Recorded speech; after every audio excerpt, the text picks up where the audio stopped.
দিনটা ছিল 19শে জ্যৈষ্ঠ, মানে লোকনাথ বাবার তিরোধাম দিবস। আমাদের বাড়িতে খুব বড় করে অনুষ্ঠান হয়, তাই সেই কারণে ছুটি নিয়ে চলে গিয়েছিলাম বাড়িতে। নমস্কার, আমি মৌমিতা, চলে এসেছি আরও একটা ভিডিও নিয়ে। কারা কারা এখানে লোকনাথ বাবার ভক্ত আছো অবশ্যই জয় বাবা লোকনাথ কমেন্ট করে যেও।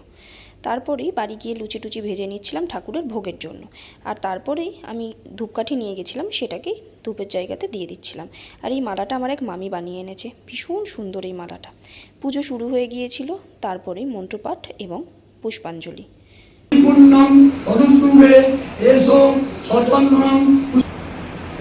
পুষ্পাঞ্জলি শেষ করে চলে এসেছিলাম একটু সকালের জলখাবার খেতে, যেটাতে ছিল লুচি এবং আলুর তরকারি। এরপরে দুপুরের জন্য যে মেনু ছিল সেইগুলোকে রান্না হতে দেখছিলাম এবং তদারকি করছিলাম। করতে করতেই বিকেল হয়ে গেল, খাওয়া দাওয়া করে এবার বাড়ি ফেরার পালা। কালকে আবার ডিউটি আছে তো।